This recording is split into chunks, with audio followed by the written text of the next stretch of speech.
ఏంటో ఆకలి అవుతుంది. డిసెంబర్ 25th రిలీజ్ అవుతుందండి. ప్లీజ్ మీ అందరికీ నచ్చుతుంది ఈ సినిమా. థియేటర్స్కి రండి. ఆడెవడో ఒకడు ఉన్నాడు, వాడు వెళ్ళిపోయాడు. వాడికి ఏదో ప్రెస్ మీట్ పెట్టారంట అక్కడ.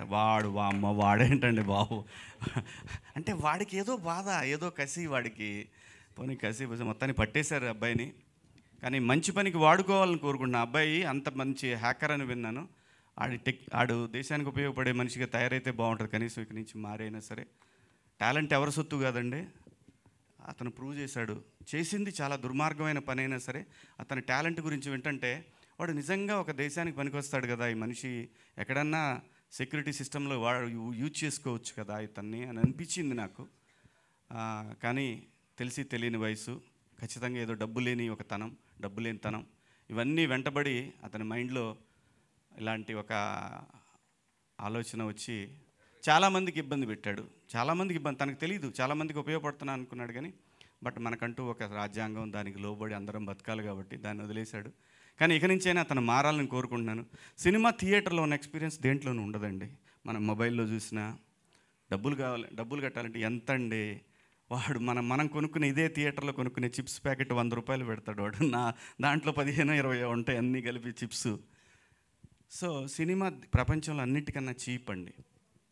అంటే కొంతమంది మాట్లాడాలని మాట్లాడుతూ ఉంటారు కానీ ప్రపంచంలో అన్నిటికన్నా చీప్ వస్తువు ఏదైనా ఉందంటే 3 గంటల సేపు దాన్ని, ఒకవేళ ఆ సినిమా బాగుంటే జీవితాంతం గుర్తుంచుకునే ఒక ఎంటర్టైన్మెంట్ అండి. అది లైఫ్ లాంగ్ గుర్తుంటుంది ఆ cinema.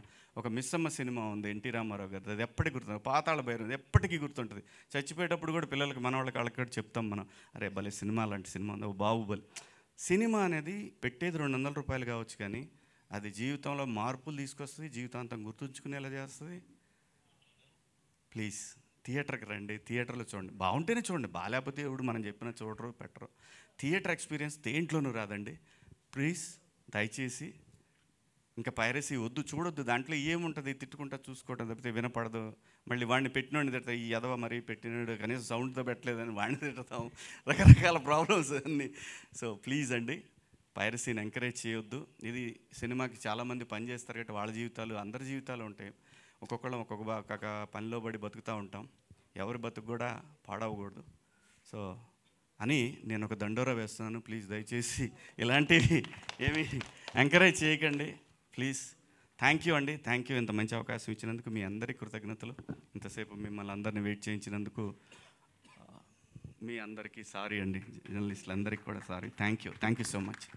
Thank you Sivaji garu, thank you so much. We have a Q&A session. Navdeep garu, మీరు ఏదైతే ముందు కమిట్ అయ్యారో దానికి ఫిక్స్ అయి ఉండాలి. ఎందుకంటే Q&A సెషన్ మీరే స్టార్ట్ చేస్తున్నారు. మీ వైపు నుంచి ప్రశ్నలు, ఆ తర్వాత అటువైపు నుంచి ప్రశ్నలు విందాం అనుకుంటున్నాం మేము.